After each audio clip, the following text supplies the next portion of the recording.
கர்த்தர் இயேசு கிறிஸ்துவின் ஈடினேற்ற நாமத்தினாலே உங்கள் அனைவருக்கும் என் அன்பின் வாழ்த்துதலை நான் தெரிவித்துக் கொள்கிறேன். கடந்த வாரம் நம்ம பார்த்தது போல ஆண்டவர் இந்த ஆண்டு நமக்கு கொடுத்த வாக்குத்தத்தமான ஒரு வசனம் என்னவென்று சொன்னால், நீ எகிப்து தேசத்திலிருந்து புறப்பட்ட நாளில நடந்தது போல உன்னை அதிசயங்களை காண பண்ணுவேன் என்று கர்த்தர் வாக்கு கொடுத்தார். அதிசயங்களை காண பண்ணுகிற தேவன் இன்றைக்கு நம்மோடு கூட சில காரியத்தின் பலம். ஆண்டவர் இந்த உலகத்துல இயேசுவா இந்த உலகத்தில் அவர் வாழ்ந்தபோது மனுஷகுமாரனாய் நமக்காக இந்த உலகத்தில் வந்து அவர் வசித்த போது அவர் செய்த சில காரியங்கள், சில அதிசயமான அற்புதமான காரியங்களை வைத்து நாம் இன்றைக்கு சிந்திக்க போகிறோம். முதலாவது நமக்கு தெரிந்த ஒரு காரியம், அவர் செய்த முதலாம் அற்புதம் என்று வேதம் சொல்கிறது.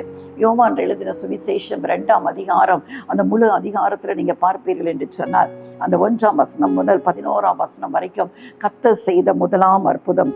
அந்த 2ஆம் அதிகாரம் 11ஆம் வசனத்தை நீங்க பார்ப்பீங்கன்னா, இவ்விதமாக இயேசு இந்த முதலாம் அற்புதத்தை கலிலேயாவில் உள்ள கானா ஊரிலே செய்து தம்முடைய மகிமையை வெளிப்படுத்தினார். அவருடைய சீஷர்கள் அவரிடத்துல விசுவாசம் வைத்தார்கள்.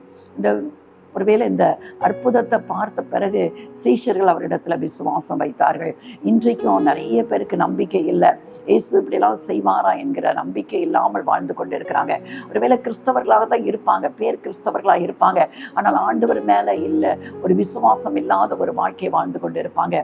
இன்றைக்கு இந்த சம்பவத்தை நம்ம விரிவாக நம்ம பார்க்கும்போது கர்த்தர் உங்களோடு இந்த நாளில உங்க விசுவாசத்தை அவர் வர்த்திக்க செய்வாராக. ஸ்மித் விகில்ஸ்வர்த் என்ற அருமையான தேவனுடைய பரிசுத்தமான இருந்தார். அவருடைய வாழ்க்கையில் அவர் சொல்கிற ஒரு சிம்பிள் வேர்டு தான், ஒன்லி பிலீவ். ஒன்லி பிலீவ், நம்ப மட்டும் செய்ய. அது ஒரு வார்த்தை தான். அவர் அத்தனை அர்ப்பணம், எத்தனையோ இறந்து போனவர்களை அவர் உயிரோடு எழுப்பின தேவ மனிதர். இன்றைக்கு அந்த ஒரு வார்த்தை நமக்குள்ள பேசிக்கொண்டே இருக்கும், ஒன்லி பிலீவ். ஆண்டவரை மட்டும் நம்ப. ஒரே ஒரு காரியத்தில் செய்யணும், நீ நம்ப வேண்டும், நீ விசுவாசிக்க வேண்டும். நீ விசுவாசித்தால் தேவனுடைய மகிமையை காண்பாய். இன்னைக்கு அதை தான் நம்ம பார்க்க போகிறோம். அந்த 2ஆம் அதிகாரத்தில் நம்ம பார்க்கிறோம், அங்கே ஒரு கல்யாணம் நடக்கிறது. கானா ஊரில் ஒரு கல்யாணம் நடந்தது. இயேசுவின் தாய் அங்கே இருக்கிறாங்க. அந்த 2ஆம் வசனம் சொல்கிறது, இயேசுவும் அவருடைய சீஷரும் அந்த கல்யாணத்திற்கு அழைக்கப்பட்டிருந்தார்கள் என்று வேதம் சொல்கிறது. ஒருவேளை கானா ஊரில் ஒரு திருமணம் நடக்கிறது, ஒரு இயேசு கிறிஸ்துவுக்கு ஒருவேளை உறவின் முறையாக இருக்கலாம் அவர்கள், ஏன்னா இயேசுவின் தாய் அங்கே இருக்கிறாங்க. அந்த கல்யாண வீட்டிற்கு இயேசுவும் அவருடைய சீஷரும் அவர்கள் என்ன செஞ்சிருந்தாங்களாம், அழைக்கப்பட்டிருந்தார்கள் என்று வேதம் சொல்கிறது. நம்ம பார்க்கும்போது முதலாவது நம்முடைய வாழ்க்கையில ஒரு அதிசயம் அற்புதம் நடைபெற வேண்டும் என்று சொன்னால், இயேசு கிறிஸ்து நம்முடைய வாழ்க்கையில அவர் அழைக்கப்பட்டு இருக்க வேண்டும். அவரை நாம் அழைத்து இருக்க வேண்டும். அவர் ஒரு நாளும் விரும்பாத விருந்தாளியாக அவர் வருவது கிடையாது. நாம் அழைத்தால் தான் அவர் நம்முடைய வாழ்க்கையில வருவார். நம்ம நினைக்கிறோம், பிறந்ததுலேருந்து கிறிஸ்தவ குடும்பத்துல தானே இருக்கிறேன், இயேசு என்னோடு கூட இருக்கிறாரே என்று சொல்லி. இல்லவே இல்லை. நம்ம தனிப்பட்ட முறையில நமக்கும் அவருக்கும் ஒரு உறவு இருக்க வேண்டும். இன்னைக்கு அநேக மக்கள், ஒருவேளை கிறிஸ்தவர்கள் கூட நினைக்கிறாங்க, கிறிஸ்தவம் என்றால் ஒரு மதம் என்று சொல்லி. மதத்தை ஸ்தாபிக்க இயேசு கிறிஸ்து வரவில்லை. இயேசு கிறிஸ்து மனிதோடு ஒரு உறவை ஸ்தாபிக்க தான் வந்தார். கிறிஸ்தவம் என்பது மதம் கிடையாது. கிறிஸ்தவம் என்பது மெய்யான தேவனாக இயேசு கிறிஸ்துவோடு ஜனங்கள் மனுஷர் கொள்ளுகிற உறவு. ஆண்டவர் அதைத்தான் எதிர்பார்க்கிறார். பேரளவில் ஒருவேளை ஆலயத்துக்கு போவதோ காணிக்கை கொடுப்பதோ கிறிஸ்தவம் அல்ல. ஆண்டவரோடு எனக்கும் உங்களுக்கும் என்ன தொடர்பு இருக்கிறது? அவரோடு நமக்கு தனிப்பட்ட விதத்தில் தொடர்பு இருக்கிறதா? அவருடைய நம்ம சொந்த பெற்றோரோடு பேசுவது போல, நம்முடைய உடன் பிறந்தவர்களோடு பேசுவது போல, நம்முடைய திருமணமான கணவனாக இருக்கலாம், மனைவியோடு எவ்வளவு அந்யோன்யமாய் நம்ம பேசுகிறோம், ஒரு உறவோடு இருக்கிறோம் அல்லவா? அப்படிப்பட்ட பர்சனல் ரிலேஷன்ஷிப் நமக்கும் ஆண்டவருக்கும் உண்டா? அதுதான் கிறிஸ்தவம். இயேசுவோடு ஒரு உறவு இருக்கும் என்று சொன்னால் அதுதான் உண்மையான ஒரு கிறிஸ்தவ வாழ்க்கை. அப்படிப்பட்ட உறவை ஏற்படுத்தும்படி தான் இயேசு கிறிஸ்து இந்த உலகத்துல வந்தார்.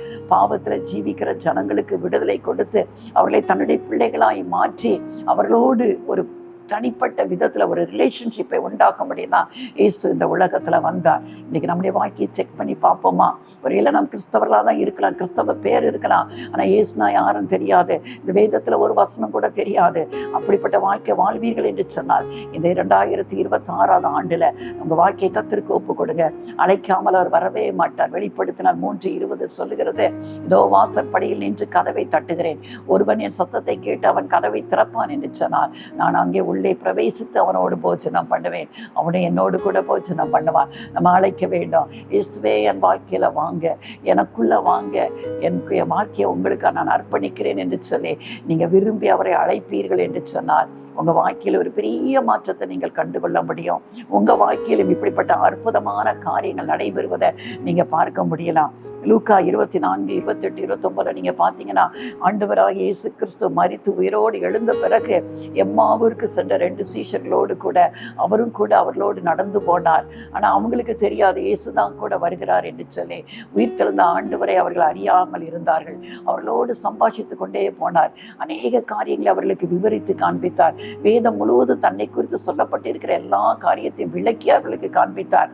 அப்படியாய் வரும்போது அவருடைய போக வேண்டிய ஊர் வந்து சேர்ந்த போது அவர் அப்புறம் போகிற போல காணப்பட்டார். ஆனால் அந்த 2 சீஷர்களும் எங்க கூட வாங்க வாங்க, எங்க கூட வந்து தங்கியிருங்க என்று சொல்லி அவரை வருந்தி அழைத்தார்கள். அவரை வருந்தி அழைத்தவுடன் அவரோடு கூட சென்று அவர் போஜனம் பண்ணார். அப்பத்தை போது அவர் தன்னை என்ன செஞ்சார், வெளிப்படுத்தினார். அவர் அப்படியே அவர்கள் கண்களுக்கு மறைந்து போனார். அப்பதான் அவங்க அறிந்து கொண்டாங்க, அவர் நம்மோடு பேசி வேத வாக்கியங்களை எல்லாம் நமக்கு விவரித்து காட்டின போது நம்முடைய உள்ளம் கொழுந்து விட்டு எரியவில்லையா என்று சொன்னார்கள். கொழுந்து விட்டு எரியவில்லையா? இயேசு நம்முடைய வாழ்க்கையில இருக்கும்போது நம்முடைய உள்ளம் கொழுந்து விட்டு எரியும் அல்லவா? அவரை நம்ம விட்டுவிடக்கூடாது, அழைக்கணும். ஆண்டவரே நீங்க வாங்க, என் வாழ்க்கையில என்னை உட்பிரவேசிங்க, என் வாழ்க்கையை உங்களுக்கு நான் திறந்து கொடுக்கிறேன், நீங்க என் வேதம் சொல்கிறது நம்முடைய சரீரம் அவர் தங்கும் ஆலயம் என்று சொல்லி, நம் சரீரத்தை அவர் உள்ளே தங்கி இருக்கிறார். அவ்வளவு பெரிய தேவன், சர்வ மகிமை புரிந்திய தேவன். வானம் அவருடைய சிங்காசனம், பூமி அவருடைய பாதப்படி. ஆனால் அவர் நம்முடைய உள்ளத்துல, இந்த சின்ன உள்ளத்துல வாசம் பண்ண விரும்புகிறார். வேதம் சொல்கிறது, ஒருவன் என் சத்தத்தை, ஒருவன் என் வசனத்தை கை கொண்டால் நானும் என் பிதாவும் பிரவேசித்து அவனோட வாசம் பண்ணுவோம். நம்மோடு வாசம் பண்ணுகிற தேவன். அவர் சத்தத்தை கேட்டு நம்ம கதவை திறப்போம் என்று சொன்னார். அவருக்கு நம்முடைய வாழ்க்கை இந்த புதிய ஆண்டில் ஒப்பு கொடுப்போம் என்று சொன்னார். உங்க வாழ்க்கையில நீங்கள் அற்புதங்களை காண்பீங்க, அதிசயங்களை காணப்படுகிற தேவன். முதலாவது நாம் அவரை அழைக்க வேண்டும். இதிலே பார்க்கிறோம், 3வது வசனம் சொல்கிறது, திராட்சரசம் குறைவுபட்ட போது இயேசுவின் தாய் அவரை நோக்கி, அவர்களுக்கு திராட்சரசம் இல்லை என்றார். ஒருவேளை அந்த வீட்டில் இயேசு இல்லை, அப்போதான் வந்திருக்கிறாரு. இயேசு இல்லாத வீட்டில் அங்கே ஒரு குறைவு காணப்படுகிறது. அங்கே சாப்பாட்டில் என்ன இல்லை, திராட்சரசம். யூதர்கள் யூத முறைப்படி அந்த திருமணத்தில் திராட்சரசம், ஒருவேளை நம்முடைய பகுதியில் பாயாசங்கள் வைக்கிறது போல திராட்சரசம் பரிமாறப்படும். அந்த திராட்சரசம் ஒருவேளை எப்போவுமே பார்த்தீங்கன்னா திருமண வீட்டில் எல்லாரும் சாப்பிட்டுட்டு போன பிறகு எதை தான் ரொம்ப முக்கியமாக பேசுவாங்க தெரியுமா? சாப்பாட்டை குறித்து தான் பேசுவாங்க. அன்றைக்கி சாப்பாடு நல்லா இருந்துச்சுன்னு சில இதில் வீட்டில் சொல்லுவாங்க, சில இதில் சாப்பாடு கொஞ்சம் கூட நல்லா இல்லை அப்படின்னு சொல்லுவாங்க. கேட்டிருக்கிறோம் அல்லவா? அப்போ அந்த குறைவு வரும்போது திருமணத்திற்கு வந்தவர்கள் என்ன செய்வாங்க, இப்படிப்பட்ட காரியங்களை பேசிக்கொண்டு செல்வதை நம்ம பார்க்கிறோம் அல்லவா? அதனால தான் அவங்க தாய் சொல்கிறாங்க, அவர்களுக்கு திராட்சரசம் இல்லை. திராட்சரசம் ஒருவேளை எண்ணிக்கைக்கு அதிகமான பேர் வந்து விட்டார்களோ என்னமோ தெரியாது, அவங்க திராட்சரசம் ஒரு குறைவு அங்கே காணப்படுகிறது. இன்றைக்கு அன்பு தேவதை பிள்ளைகளே, உங்கள் வாழ்க்கையில் ஏதோ ஒரு குறைவு இருக்கிறதோ, குழந்தை இல்லாத குறைவு இருக்கிறதோ, திருமணமாகாத குறைவு இருக்கிறதோ, நன்றாக படித்த படிப்புக்கு ஏற்ற வேலை இல்லாத குறைவு இருக்கிறதோ, இனி எப்படிப்பட்ட குறைவுகளோடு நீங்கள் வாழ்ந்து கொண்டு இருக்கிறீர்களோ, இன்றைக்கு கர்த்தர் உங்கள் வாழ்க்கையில் அந்த காணாவூர் திருமண வீட்டில் செய்த அற்புதம் உங்கள் வாழ்க்கையில் நடைபெறப் போகிறது. கர்த்தர் நீங்கள் ஒன்றே அவரை வாழ்க்கையில் அழைங்க, இயேசுவே என் வாழ்க்கையில் வாங்க, இயேசுவே என் வாழ்க்கையில் நீங்கள் வாங்க என்று சொல்லி நீங்கள் அவரை அழைக்கும் போது கர்த்தர் அற்புதங்களை செய்கிறார். 4ஆம் வசனம் சொல்கிறது, அதற்கு இயேசு, ஸ்திரீயே, எனக்கும் உனக்கும் என்ன, என் வேலை இன்னும் வரவில்லை என்றார். எனக்கும் உனக்கும் என்ன, என் வேலை இன்னும் வரவில்லை. இன்றைக்கி நிறைய நேரம் நம்முடைய வாழ்க்கையில் ஏன் நாம் குழம்பி போயிடும் தெரியுமா? இயேசுவை தானே நான் நேசிக்கிறேன், இயேசுவுக்காக நான் எல்லாம் செய்கிறேனே, ஆனால் என் வாழ்க்கையில் இன்னும் இதெல்லாம் நடலை, ஏன் இன்னும் தாமதமாகி கொண்டே இருக்கு என்று புலம்பிக் கொண்டிருக்கிறீர்களோ, ஒன்றை மட்டும் அறிந்து கொள்ளுங்கள், எல்லாவற்றுக்கும் ஒரு வேலை உண்டு. கர்த்தரின் வேலை அது முன்னும் வராது, பின்னுக்கு ஒரு நிமிஷம் கூட அது தாமதிக்காது, ஒரு நிமிஷம் கூட அது முன்னாடியே வராது, அது சரியான நேரத்தில் வரும். அதுதான் ஆண்டவர் சொல்கிறார், என் வேலை இன்னும் வரவில்லை என்று சொல்கிறத பார்க்கிறோம். அவருடைய வேலைக்காக நம்ம காத்திருக்க வேண்டாம். கர்த்தர் சொல்லிடுவார், சில காரியத்தை நான் செய்வேன் என்று சொல்லி நீங்கள் காத்துக்கொண்டே இருப்பீங்க, ஆனால் இன்னும் நடைபெற்றிருக்கிறாது. ஒன்றை மட்டும், அவர் சொன்ன தேவன் உண்மை உள்ளவர், அவர் ஒரு நாளும் போய் சொல்ல மாட்டார், அவர் சொன்னதை செய்கிற தேவன். ஆனால் அவருடைய வேலைக்காக நீங்கள் காத்திருக்க வேண்டும். அவருடைய வேலைக்காக நீங்கள் காத்திருப்பீர்கள் என்று சொன்னால் அந்த வேலையில், சரியான வேலையில் அது உங்களை வந்து சேர்வதை நீங்கள் பார்க்கலாம். இங்கே பார்த்தீங்கன்னா மார்க் எழுதின சுவிசேஷத்தில் இது இந்த பிரசங்கில நீங்கள் பார்க்கலாம். ஒரு காலம் உண்டு, நகைக்கு ஒரு காலம் உண்டு, ஒவ்வொன்றுக்கும் ஒரு காலத்தை அங்கே சொல்லப்பட்டு இருக்கிறத பார்க்கலாம். அதே மாதிரி எல்லாவற்றுக்கும் கர்த்தர் ஒரு காலத்தை வைத்திருக்கார். நம்ம இஸ்ரவேல் ஜனங்கள் 430 ஆண்டு இங்கே இருந்தாங்க, எகிப்தில் அடிமையாக இருந்தாங்க. ஆனால் அங்கே ஒரு வசனம் சொல்லப்பட்டிருக்கிறது, 430 ஆண்டு முடிந்த அன்றைய தினமே. அது ரொம்ப ஒரு ஆச்சரியமான ஒரு காரியம். அதை நீங்கள் பார்க்கலாம். யாத்ராமத்தி புஸ்தகம் 12ஆம் அதிகாரம் 41ஆம் வசனம், 430 வருஷம் முடிந்த அன்றைய தினமே கர்த்தருடைய சேனைகள் எல்லாம் எகிப்து தேசத்திலிருந்து புறப்பட்டது என்று சொல்லப்பட்டிருக்கிறது. அப்போ அந்த நாள் ஒரு நாளை குறித்து வச்சிருந்தார். 430 வருஷம் இஸ்ரவேல் ஜனங்கள் அங்கே இருக்கணும். அந்த ஒரு நாள் முடிந்த உடனே அவர் அதுக்கு முந்தின நாளும் அவர் வரல, அதுக்கு பிந்தின நாளும் வரல, அன்றைய தினமே அவர்கள் அங்கிருந்து புறப்பட்டார். இதுதான் ஆண்டவர். அவர் ஒரு குறிப்பிட்ட காலத்தை வைத்திருக்கிறார். அவருக்கு தெரியும். ஒருவேளை இப்போ அவருக்கு நீங்க கேட்ட காரியத்தை அவர் கொடுத்திருப்பார் என்று சொன்னால், இல்லை நீங்க விரும்பின நேரத்தில் அந்த காரியத்தை அவர் உங்களுக்கு கொடுத்திருப்பார் என்று சொன்னால், அது உங்களுக்கு ஒருவேளை அதை உங்களுக்கு சரியான முறையில் கையாட தெரிந்திருக்காது. ஒருவேளை அந்த நேரத்தில் அதை உங்களுக்கு ஆசீர்வாதமாகவும் முழுமையான ஒரு ஆசீர்வாதத்தை உங்களுக்கு கொண்டு வந்திருக்கவே முடியாது. ஆனால் கர்த்தருடைய வேலை வரும்போது, கர்த்தருடைய வேலைக்காக நீங்கள் காத்திருக்கும் போது, சரியான வேலையில் வருகிற ஆண்டவர் அவர் உங்களுக்கு என்ன செய்வார்? அந்த நன்மையை அவர் உங்களுக்கு தருகிற ஆண்டவராக இருக்கிறார். அதனால் அவருடைய வேலைக்காக வெயிட் ஃபார் ஹிஸ் டைம், அவருடைய வேலைக்காக நீங்கள் என்ன செய்யணும்? காத்திருக்க வேண்டும். அந்த யாத்ராமத்தின் புஸ்தகத்தில், அந்த ஆதியாமத்தின் புஸ்தகம், ஆபிரகாம்கிட்ட ஆண்டவர் சொல்லுவார். ஆதியாமத்தின் புஸ்தகம் 15ஆம் அதிகாரம் 13ஆம் வசனத்தில் அவர் சொல்லுவார், அப்பொழுது அவர் ஆபிரகாமை நோக்கி, உன் சந்ததியார் தங்களுடைய தள்ளாத அந்நிய தேசத்திலே பரதேசிகளாக இருப்பார்கள், அத்தேசத்தாரை செவிப்பார்கள் என்றும் அவர்களால் 400 வருஷம் உபத்திரப்படுவார்கள் என்று நிச்சயமாய் அறிய கடவாய். இவர்கள் சேவிக்கும் ஜாதிகளை நான் நியாயம் தீர்ப்பேன், பின்பு மிகுந்த பொருள்களுடனே புறப்பட்டு வருவார்கள் என்று சொல்லி எப்போ சொல்றாருன்னா, 16ஆம் வசனம் சொல்கிறது, 4ஆம் தலைமுறையிலே அவர்கள் இவ்விடத்துக்கு திரும்ப வருவார்கள், ஏனென்றால் எம்மோருடைய அக்கிரமம் இன்னும் நிறைவாகவில்லை என்றார். எல்லாவற்றுக்கும் ஒரு காலம் வச்சிருக்காரு. ஏன்னா அந்த எம்மோரியருடைய அக்கிரமம், நம்ம சில சமயம் நினைக்கலாம், சில பேர் ரொம்ப துன்மார்க்கமாக வாழ்ந்து கொண்டே இருப்பாங்க, ஆனால் இவ்வளோ துன்மார்க்கமாக வாழ்றாங்க, ஆனால் அவங்களுக்கு ஒரு முடிவு வரலன்னு. ஆண்டவர் எல்லாவற்றுக்கும் ஒரு நேரம் வைத்திருக்கிறார். ஒரு அதாவது இந்த அக்கிரமத்தின் அளவு நிறைவேற வேண்டும். அவர் சொல்றாரு, எம்மோருடைய அக்கிரமம் நிறைவேறணும். அதுக்கு தான் இவங்க 4ஆம் தலைமுறை மட்டும் இவர்கள் எங்க இருப்பாங்க? எகிப்தில் அடிமையா இருப்பாங்க. சரியாக அந்த எம்மோருடைய அக்கிரமத்தின் அளவை அவர்கள் வந்து எட்டும் போது, அதே நிமிடம் இஸ்ரவேல் ஜனங்கள் எகிப்திலிருந்து அவர்கள் விடுவிக்கப்படுவார்கள் என்று வேதம் சொல்ல. அப்ப எல்லாவற்றுக்கும் கர்த்தர் ஒரு காலத்தை வைத்திருக்கிறாரு. நம்ம ஒருவேளை நம்முடைய சொற்ப புத்தியினால நம்மளால சில காரியங்களை, ஆண்டவருடைய காரியங்களை நம்ம புரிந்து கொள்ள முடியாமல் இருக்கலாம். ஆனா ஒண்ணே நீங்க நம்பும் போது கர்த்தர் எல்லா காரியத்தையும் அவர் செய்கிற தேவனாய் இருக்கிறார். அதனாலதான் சொல்கிறேன், என் வேலை இன்னும் வரல அப்படின்னு சொல்லிட்டு சும்மாவா இருந்தாரு. அடுத்ததே பாருங்க, அவருடைய தாய் வேலைக்காரரை நோக்கி 5ஆம் வசனம் சொல்கிறது, அவர் உங்களுக்கு என்ன சொல்லுகிறாரோ அதன்படி செய்யுங்கள் என்றார். Do whatever he said. இந்த வசனத்தை நீங்க மறந்து போவே கூடாது. ஒரு கிறிஸ்தவ வாழ்க்கை, உண்மையான தேவ பிள்ளைகள் எப்படி இருக்கணும்னா, do whatever he say. அவர் என்னெல்லாம் சொல்லுகிறாரோ அதன்படி நம்ம செய்ய நம்ம ஒப்பு கொடுக்க வேண்டும். அவங்க தாயார் சொல்லிட்டாங்க அந்த வேலைக்காரங்கிட்ட, அவர் என்ன சொல்கிறாரோ அதன்படி செய்யுங்கள் என்று சொல்லி. ஆண்டவர் சொல்லுகிற வார்த்தைக்கு நம்ம கீழ்ப்படிந்து நடக்கும்போது மட்டுமே நம்முடைய வாழ்க்கையில நம்ம அற்புதங்களை காண முடியும். நீங்க பார்க்கலாம், லூக்கா எழுதின சுவிசேஷம் 6ஆம் அதிகாரத்துல ஒரு வசனம் சொல்லப்பட்டிருக்கிறது. லூக்கா 6:46ஆம் வசனம் பார்த்தீங்கன்னா, அதில் ஆண்டவர் சொல்கிறார், என்னை ஆண்டவரே ஆண்டவரே என்று நீங்கள் சொல்லியும் நான் சொல்லுகிறபடி நீங்கள் செய்யாமற் போகிறது என்ன? என்னிடத்தில் வந்து என் வார்த்தைகளை கேட்டு அவைகளின்படி செய்கிறவன் யாருக்கு ஒப்பாய் இருக்கிறான் என்று உங்களுக்கு காண்பிப்பேன். ஆழமாய் தோண்டி கற்பாறையின் மேல் அஸ்திபாரம் போட்டு வீடு கட்டுகிற மனுஷனுக்கு ஒப்பாய் இருக்கிறான். பெருவெள்ளம் வந்து நீரோட்டம் அந்த வீட்டின் மேல் மோதியும் அதை அசைக்க கூடாமற் போயிற்று, ஏனென்றால் அது கண்மலையின் மேல் அஸ்திபாரம் போடப்பட்டிருந்தது. ஆண்டவருடைய வார்த்தையை கேட்டு அவருடைய சொல்படி நடக்கும்போது நம்முடைய வீடு எப்படி இருக்கான்? கண்மலையின் மேல் அஸ்திபாரம் போடப்பட்டிருக்கிறது. புயல் அடிக்கலாம், காற்று வீசலாம், ஆனால் அந்த வீடு என்ன செய்யாது? கீழே விழுந்து விடாது. அதுதான் ஆண்டவருடைய வார்த்தையின் மேல நம்பிக்கையாய் அவர் சொல்கிறபடி செய்யனுடைய வாழ்க்கையான அதே வசனம். அடுத்த வசனம் சொல்லு, 49ஆம் வசனம் சொல்கிறது, என் வார்த்தைகளை கேட்டும் அவைகளின்படி செய்யாதவனோ அஸ்திபாரம் இல்லாமல் மண்ணின் மேல் வீடு கட்டினவனுக்கு ஒப்பாய் இருக்கிறான்.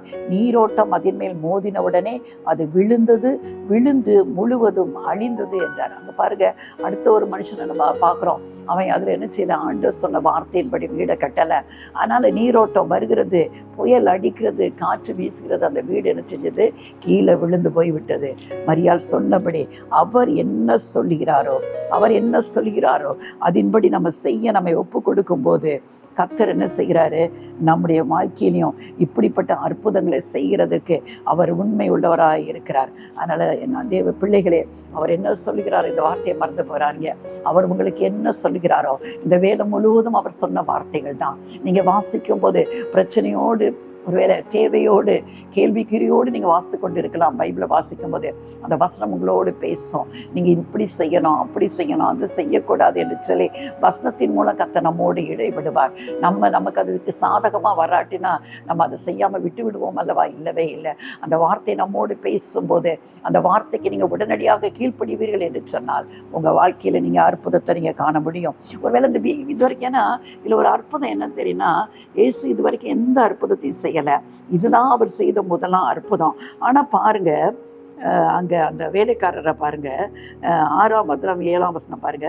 யூதர்கள் தங்களை சுத்திகரிக்கும் முறைமையின்படியே ஒவ்வொன்று 2-3 குடம் தண்ணீர் கொள்ளத்தக்க 6 கற்சாடிகள் அங்கே வைத்திருந்தது. இயேசு வேலைக்காரரை நோக்கி, ஜாடிகளிலே தண்ணீர் நிரப்புங்கள் என்றார்கள். அவர்கள் அவைகளை நிறைய நிரப்பினார்கள். ஒருவேளை 6 கற்சாடி இருந்திருக்குது, பெரிய பெரிய கற்சாடிகள் அங்கே இருந்துச்சு. ஆண்டவர் அவங்கள பார்த்து சொல்றாரு, வேலைக்காரனை பார்த்து சொல்றாரு, இந்த கற்சாடிகளில் நினைச்சிங்க தண்ணீர் நிரப்புங்க. நாங்கள் ஒன்று அவங்கள ஏதோ சொல்றாரு நினச்சிட்டு என்ன செஞ்சிட்டாங்க, தண்ணீர் நிரப்பிட்டாங்க. அது வரைக்கும் உங்களுக்கு பிரச்சனை இல்லை. ஆனால் அப்புறம் அடுத்த சொல்றாரு, அவர் அவர்களை நோக்கி, நீங்கள் இப்பொழுது முண்டு பந்தி விசாரிப்புக்காரிடத்தில் கொண்டு போங்கள் என்றால் அவர்கள் கொண்டு போனார்கள். எதை கொண்டு போக சொல்றாரு? தண்ணீரை தான் கொண்டு போக சொல்றாரு. அவங்களும் பாருங்க, அந்த எங்கேயாவது இந்த தண்ணியை கொண்டு போய் நாங்கள் எங்களுக்கு என்ன பண்ணன்னு கேட்கவே இல்லை. அவங்களுக்கு என்ன தோணிச்சோ தெரியல. அவங்க என்ன செய்யறாங்கன்னா, அந்த தண்ணியை எடுத்துட்டு அங்கே பந்தி விசாரிப்பாங்களா. ஒருவேளை வீட்டில், திருமண வீட்டில் பார்த்துருப்பீங்களா, பந்தியை பார்ப்பதுக்கு ஒருவேளை சொந்தக்காரங்க இருப்பாங்க, இல்லை அந்த கேட்ரிங்ல உள்ளவங்க ஆட்களே இருப்பாங்க. அவங்ககிட்ட கொண்டு இந்த தண்ணியை கொண்டு வச்சு கொடுக்குறாங்க. அந்த திராட்சரசம், ஆனால் இது தண்ணியை கொண்டு போகும்போதே அது என்னதான் மாறிட்டுது, திராட்சரசமாய் மாறிவிட்டது. அந்த திராட்சரசம் எங்கே இருந்தது வந்ததென்று தண்ணீரை மொண்ட வேலைக்காரருக்கு தெரிந்ததே அன்றி பந்தி விசாரிப்புக்காரனுக்கு தெரியாதனால் அவன் திராட்சரசமாய் மாறின தண்ணீரை ருசி பார்த்த போது, பாருங்க, இப்போ அந்த வேலைக்காரங்களுக்கு தான் தெரியும் இது தண்ணி தான் கொண்டு போனோன்னு. ஆனால் அது எப்போ திராட்சரசமாக மாறிச்சின்னு தெரியாது.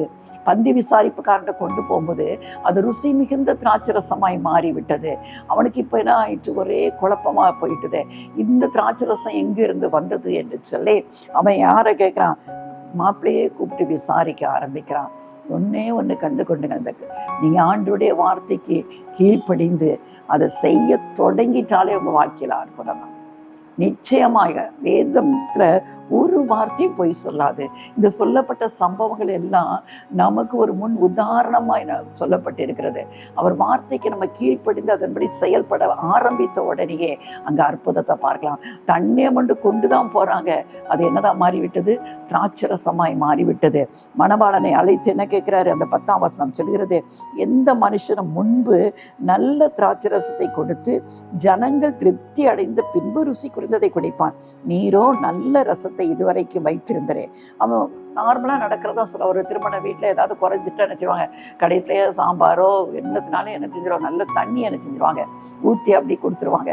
அதனால தான் எல்லாரும் பந்திக்கு முந்து அப்படின்னு சொல்லுவாங்க. பந்தி, கல்யாண வீட்டில் பந்தி, ஃபஸ்ட்டு பந்தியில் உட்காரவங்களுக்கு சூப்பரான எல்லா சாப்பாடும் என்ன செய்யும், கிடைக்கும். அதான் அவன் சொல்கிறார், ஜனங்கள் திருப்தி அடைந்த பிறகு தான் எல்லாரும் ருசி குறைந்ததை ஃபுல்லாக எல்லாம் நல்லா சாப்பிட்ட பிறகு ருசி குறைந்ததை கொடுப்பான். ஆனால் நீங்கள் என்ன செஞ்சீங்க, நல்ல ரசத்தை இதுவரைக்கும் ஒரு வீட்டையும் அப்படி கொடுக்க மாட்டாங்க. பிந்தின திராட்சை ரசம் எப்படி இருக்காது, நல்லதாக இருக்காது.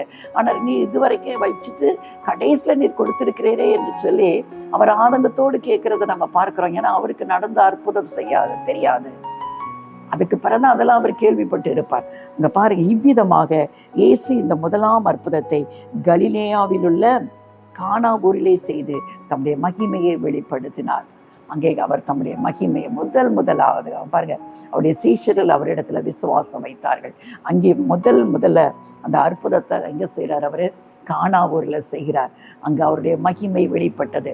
கர்த்தர் செய்த அற்புதத்தின் நிமித்தம் அங்கே அவருடைய மகிமை எல்லாருக்கும் முன்பாக வெளிப்பட ஆரம்பிக்கிறது. அதை பார்த்துட்டு தான் அவருடைய சீஷர்கள் அவரிடத்துல செய்கிறாங்க, விசுவாசம் வைக்க ஆரம்பிக்கிறார்கள். இன்றைக்கு உங்களுடைய வாழ்க்கையில் கர்த்தர் அற்புதத்தை செய்ய வேண்டும் என்று சொன்னால் நீங்கள் இப்படிப்பட்ட காரியத்தை நீங்கள் செயல்படுத்தணும். கொஞ்சம் அங்கே வாழ்க்கையை நீங்கள் செக் பண்ணி பாருங்கள். இங்கே சொல்லப்பட்ட காரியங்கள் உங்கள் வாழ்க்கையில் இருக்கிறதா? இயேசுவை தனிப்பட்ட விதத்தில் உங்கள் வாழ்க்கையில் அவரை உங்கள் சொந்த ரட்சகராக ஏற்றுக்கொண்ட அனுபவம் உண்டா? இயேசு உங்கள் இருதயத்தில் வாசம் பண்ணுகிறாரா? இயேசுவே எனக்குள்ள வாரும் என்று அழைத்திருக்கிறீங்களா? நீங்கள் பாவி என்று ஒத்துக்கொண்டிருக்கிறீங்களா? நான்லாம் ஒரு பாவமும் செய்யலை, அவனை பாரு அவன் அந்த பாவம் செய்திருக்கிறான், இவன் பாரு இவனை காட்டில நான் நல்லவன் என்று மற்றவர்களை வைத்து உங்களை எடை போட்டு கொண்டிருக்கிறீர்களோ? ஒரு நாளும் அதை செய்யாதீங்க. நம்ம எடை போடணும்னா இயேசுவுக்கு முன்பாக தான் நிற்க முடியும். அவர் ஒருத்தர் தான் பரிசுத்தர், பாவம் செய்யாத பரிசுத்தர். அவர் முன்பாக நம்ம நிற்கும்போது நம்முடைய பரிசுத்தர்லாம் அது அழுக்கான கந்தையை போல இருக்கிறது. மற்ற மனிதர்களை வைத்து உங்களை எடை போட்டு கொண்டிருக்காதீங்க. நாம் பாவி என்பதை ஒத்துக்கொள்ளணும். எல்லாரும் பாவம் செய்து தெய்வ மகிமையற்று போனார்கள் என்று வேதம் சொல்லுகிறது. எவன் ஒருவன் தன்னை பாவி என்று ஒத்துக்கொள்கிறார்களோ அவர்களுக்கு தான் கர்த்தர் இரக்கம் பாராட்ட முடியும். என்கிட்ட பாவம் இல்லை என்று சொல்வோம் என்று சொன்னால் நம்மை நாமே வஞ்சிக்கிறவர்களாக இருப்போம். பாவம் செய்யாத மனுஷன் யாருமே கிடையாது. தாவீது சொல்கிறார், என் தாய் என்னை பாவத்தில் கர்ப்பம் தரித்தால், பிறக்கும் போதே தாயின் பாவத்தோடு பிள்ளை வெளிப்படுகிறத பார்க்கிறோம். பிறக்கிற குழந்தை கூட பாவம் இல்லாமல் இல்லை. ஏன்னா தாயின் ஜன்ம பாவங்கள் அங்கே வந்து விடுகிறத பார்க்கிறோம். அதனால சாக்கு போக்கு சொல்லாதீங்க. நான்லாம் நல்லவன் தான், நான் சன்மார்க்கமாக ஜீவிக்கிறேன்னு சொல்லி கொண்டு இருக்கிறாதீங்க. ஒத்துக்கொள்ள வேண்டும், நம்ம பாவி என்பதை ஒத்துக்கொள்ள வேண்டும். அவரை வாழ்க்கையில் அழைக்க வேண்டும். இயேசுவே நீங்க வாழ்க்கையில் வாங்க என்று சொல்லி அவரை நீங்கள் அழைப்பீர்கள் என்று சொன்னால் அங்கே ஒரு குறைவு முதலாவது காணப்பட்டது. உங்கள் வாழ்க்கையில் நீங்கள் அவரை அழைக்கும் போது வாழ்க்கையில் இதுவரைக்கும் ஏதோ குறைவோடு வாழ்ந்து கொண்டிருக்கிறீர்களோ, என்னெல்லாமோ செய்துட்டு எல்லாம் எனக்கு இருக்குது, ஆனால் இந்த ஒரு காரியம் மட்டும் என் வாழ்க்கையில் இல்லையே, என் குடும்பத்தில் இந்த ஒரு வாழ்க்கை மட்டும் இல்லையே, இது ஒன்று தானே, இது இல்லாத குறை ஒன்று தானே என் வாழ்க்கையை நாசமாக்கி கொண்டு இருக்கிறது, நரகமாக்கி கொண்டு இருக்கிறது புலம்பி கொண்டிருக்கிறீர்களோ, குறைவை நிறைவாக்குகிற தேவனை நீங்கள் அழைக்கும் போது உங்கள் வாழ்க்கையில் கர்த்தர் நிறைவை உண்டாக்குவார். எந்த காரியமாக இருந்தாலும் கர்த்தர் எதை உங்களுக்கு வாக்கு கொடுத்திருந்தாலும் அவருடைய நேரத்திற்காக நீங்கள் காத்திருக்க வேண்டியது அவசியமாக இருக்கிறது. ஆபிரகாமுக்கு வாக்குத்தத்தம் சொல்லப்பட்டது 75வது ஆண்டில் அவன் குழந்தையை பெற்றுக்கொண்டது. குழந்தையை ஈசாக்கை அவன் பெற்றுக்கொண்ட ஆண்டு 100 வயது. 25 ஆண்டுகள் பொறுமையோடும் விசுவாசத்தோடும் அவன் காத்திருந்தபடினாலே வாக்குத்தத்தமாய விசுவாசத்தினாலே வாக்குத்தத்தத்தை அவன் பெற்று சுதந்திரித்து கொண்டான் என்று வேதம் சொல்கிறது. நாட்கள் எவ்வளவு ஆகலாம், ஆனால் கர்த்தர் சொன்னவர் பொய் சொல்ல மாட்டார். மனுஷனை மாதிரி அல்ல, மனம் மாறதுக்கு அவர் மனுபுத்திரன் அல்ல என்று வேதம் சொல்கிறது. சொன்னதை செய்கிற தேவன் உங்களுக்கு நிச்சயமாக அவர் வாக்கு கொடுத்திருப்பார் என்று சொன்னால் சரியான குறித்த நேரம் வரும்போது கர்த்தர் அந்த வாக்குத்தத்தத்தை நிறைவேற்றி கொடுக்கிற தேவனாய் இருக்கிறார். அது மட்டுமல்ல, அவருடைய தாயார் சொன்னது போல அவர் என்ன சொல்லுகிறாரோ அதன்படி நீங்கள் செய்யுங்கள் என்று அவருடைய தாயார் அவருக்கு சொல்லிக் கொடுக்கிறத பார்க்கிறோம். நம்முடைய வாழ்க்கையிலும் எத்தனை நாள் நம்ம வேதத்தை வாசிக்கிறோம், எத்தனை முறை செய்திகளை நம்ம கேட்கிறோம், எத்தனை முறை நம்ம கேட்கிற பாடல்கள் மூலம் கர்த்தர் நம்மோடு பேசுகிறார். அந்த வார்த்தைகள் நம்மோடு கடந்து வரும்போது உடனடியாக அதற்கு விரோதமான ஒரு வாழ்க்கை வாழ்ந்து கொண்டிருப்போம் என்று சொன்னால் நம்மை ஒப்பு கொடுத்து அவர் சொல்லுகிற வார்த்தைக்கு கீழ்ப்படிய நம்மை ஒப்பு கொடுப்போம். நம்மளே அதெல்லாம் அப்படி இல்லை இப்படி என்று சொல்லி நம்மளே ஒரு சாயம் பூசிக்கொண்டு இருக்கக்கூடாது. அவர் வார்த்தை என்ன சொல்கிறதோ, do whatever he say, அவர் என்ன சொல்கிறாரோ அதன்படி செய்ய உங்கள் வாழ்க்கையை அர்ப்பணிக்கும்படியா கர்த்தர் பெரிய காரியங்களை செய்வாங்க. வேலைக்காரரை போல நமக்குள்ளே என்ன இருக்கணும்? சந்தேகமில்லாத ஒரு வாழ்க்கை இருக்கணும். இயேசுவின் செயல்பாடுகளை குறித்து சந்தேகம் நமக்குள்ளே இருக்கக்கூடாது. ஒரு வார்த்தை கூட அந்த வேலைக்காரர்கள் கேட்கல. தண்ணியை நிரப்பினாங்க. பந்தி விசாரிப்பார்னு கொண்டு போங்கன்னு சொன்னால் கொண்டு போனாங்க. பாருங்க எவ்வளோ ஆச்சரியமான ஒரு காரியம். நம்ம எத்தனை ஆண்டுகள் கிறிஸ்தவர்களாக இருக்கிறோம், ஆனால் ஒவ்வொரு விதமும் ஒவ்வொரு நேரமும் நமக்குள்ள சந்தேகத்தை பிசாசு கொண்டு வருகிறான் அல்லவா? இப்படி ஒன்று நடக்கும்னு நினைக்கிறியா? இதெல்லாம் உனக்கு சாத்தியமா? உன் சுற்றி இருக்கிற சூழ்நிலையை பாரு, இதெல்லாம் நடக்கவே நடக்காது, இனி எவ்வளவு நாள் இதெல்லாம் நீ நம்பிக்கொண்டு இருப்பாய் என்று சொல்லி பிசாசு சந்தேகத்தின் விதையை உங்க வாழ்க்கையில விதைக்க தேடி கொண்டே இருப்பான். நீ நடக்கவே நடக்காதுன்னு நினைத்து கொண்டிருக்கிறீர்களோ, முழுமையா இந்த வேலைக்காரர்களை போல முழுமையாய் நீங்க நம்புவீர்கள் என்று சொன்னால், இன்றைக்கு நீங்கள் எதிர்பார்த்திருக்கிற காரியத்துல எந்த குறைவோடு நீங்க இருக்கிறீர்களோ அந்த குறைவுள்ள ஒரு வாழ்க்கையில கர்த்தர் அன்றைக்கு அற்புதம் செய்த ஆண்டவர் இன்றைக்கு உங்க வாழ்க்கையில அவர் அற்புதம் செய்ய அவர் உண்மையுள்ள தேவனாய் இருக்கிறாரு. அவரை ஒப்பு கொடுங்க. கர்த்தர் வாழ்க்கையில அற்புதம் செய்வார். அவருடைய நாமம் அதன் மூலம் மகிமைப்படும். அநேகர் உங்க வாழ்க்கையில நடைபெறுகிற காரியத்தை கண்டு அநேகர் இயேசுவண்டை விசுவாசம் வைப்பதற்கு உங்க வாழ்க்கை ஒரு ஏதுகரமாய் மாறிவிடும். அப்படிப்பட்ட காரியங்களை நம்முடைய வாழ்க்கையில செய்யும்படியாய் கர்த்தர் கரத்துல நம்ம ஒப்பு கொடுப்போமா? பரலோகத்தின் நல்ல தகப்பனே, ஆண்டவரே, கானாவூர் திருமண வீட்டில் நீங்கள் செய்த முதலாம் அற்புதத்தை குறித்து நாங்கள் தியானித்தோம் ஆண்டவரே. இன்றைக்கும் ஆண்டவரே அப்பா, இந்த 2026 ஆண்டிலாவது என் வாழ்க்கையில் இந்த குறை மாறாதா? என் வாழ்க்கையில் ஒரு அற்புதம் செய்ய நடக்காதா? எவ்வளவு ஆண்டுகள் நான் காத்திருக்கிறேன் என்று சொல்லி அந்த பிள்ளைகள் புலம்பிக் கொண்டு இருப்பார்கள் என்று சொன்னார். ஆண்டவரே, இன்றைக்கு வாழ்க்கையில் அற்புதம் செய்யுங்கப்பா. அன்றைக்கு அப்பா, அது வெறுமையான ஒரு தண்ணீரை ஆண்டவரே ருசிகரமான திராட்சரசமாய் மாற்றின தேவன் இன்றைக்கு வெறுமையாய் காணப்படுகிற இவருடைய வாழ்க்கை அப்பா ருசிகரமான ஒரு வாழ்க்கையாய் மாற்றுவதற்கு நீங்க உண்மையுள்ள தகப்பனாக இருக்கிறீங்க. உடைய பிள்ளைகள் செய்ய வேண்டிய ஒரே ஒரு காரியம், நீங்க என்ன சொல்லுகிறீங்களோ, வேதம் என்ன கற்றுக் கொடுக்கிறதோ அதற்கு முழுமையாய் கீழ்ப்படுகிற ஒரு இருதயத்தை உடைய பிள்ளைகளுக்கு கொடுங்க ஆண்டவரே. அவர்கள் கீழ்ப்படிய ஒப்பு கொடுக்கும் போதே அந்த அற்புதம் நடக்கும் அல்லவா? அவங்க தண்ணீரை கொண்டு போன போதே அங்கு அது திராட்சரசமாய் மாறினது போல இன்றைக்கு அவர்கள் தங்கள் வாழ்க்கையை உங்களுக்கு ஒப்பு கொடுத்து உடைய வார்த்தையின்படி நடக்க தங்களை ஒப்பு கொடுக்கும் போது அவருடைய வாழ்க்கையில் உள்ள எல்லா குறைவுகளும் நிறைவாக்குகிற ஒரு அற்புதத்தை அவர்கள் ருசிக்க போகிறபடினாலே உங்களுக்கு நாங்கள் நன்றி செலுத்துகிறேன் அப்பா. இந்த வசனத்தின்படி அப்பா, இந்த அற்புதத்தின்படி ஆண்டவரே, இதை கேட்டுக்கொண்டு இருக்கிற ஒவ்வொருடைய வாழ்க்கையிலும் நீங்கள் செய்யுங்க ஆண்டவரே. உடைய பிள்ளைகளின் புலம்பலை ஆனந்த கழிப்பாய் மாற்றுங்க ஆண்டவரே. உங்களால் கூடாத காரியம் ஒன்றும் இல்லப்பா. சத்துரு ஒருவேளை இதெல்லாம் உன் வாழ்க்கையில் நடக்கவே நடக்காது, இன்னும் இந்த இயேசுவை எவ்வளோ நாள் நம்பிக்கொண்டிருப்பான் என்று சொல்லி ஆண்டவரே அப்பா, அவன் விஷ விதைகளை விதைத்தாலும் இயேசுவின் நாமத்தினால எல்லாம் அகன்று போவதாக. முழுமையாய் கர்த்தரை மட்டுமே நம்பி அப்பா, உங்க வார்த்தையின் மேல நம்பிக்கை வைத்து ஆண்டவரே, அசைக்கப்படாத ஒரு வாழ்க்கையுடைய பிள்ளைகள் வாழும்படியாய் கர்த்தருடைய வார்த்தையில உடைய பிள்ளைகளை நீங்க உறுதிப்படுத்தும்படியாய் ஜெபிக்கிறேன் அப்பா. உண்மை அறியாத பிள்ளைகளை யாராவது இதை கேட்டுக்கொண்டு இருப்பார்கள் என்று சொன்னால் இன்றைக்கு ஆண்டவரே அப்பா, என் இயேசுவே, என் வாழ்க்கையில நீங்க வாங்க என்று சொல்லி நான் பாவி என்பதை ஒத்துக்கொள்கிறேன். நீங்க ரட்சகர், என் பாவத்திலிருந்து எனக்கு விடுதலை கொடுக்கிற ரட்சகர், எனக்காக இந்த பூமியில மனுஷனாய் வந்து பிறந்து நீங்க சிலுவையில சிந்தின ரத்தத்தினால எனக்கு பாவத்திலிருந்து விடுதலை கொடுத்த ரட்சகர் நீங்க என்று சொல்லி நான் உங்களை ஏற்றுக்கொள்கிறேன் என்று சொல்லி யாரெல்லாம் தங்க வாழ்க்கையை உங்களுக்கு ஒப்பு கொடுக்கிறார்களோ இன்றைக்கு அவர்களுடைய பிள்ளைகள் என்கிற அந்த முத்திரையை நீர் அவர்கள் மேல் போடுகிறபடினாலே நன்றி ஆண்டவரே. அவருடைய வாழ்க்கை இன்றைக்கு தலைகீழாய் மாறப்போகிறதப்பா. அவருடைய முன்னிலைமை காட்டிலும் அவருடைய பின்னிலைமை கர்த்தர் ஆசீர்வதிக்கிற கிருபைக்காக நன்றி செலுத்துகிறேன். தொடர்ந்து உங்களுடைய பிள்ளைகளோடு உங்க வசனம் இடைப்படட்டும். இயேசுவின் நாமத்துல பிதாவே, ஆமென்.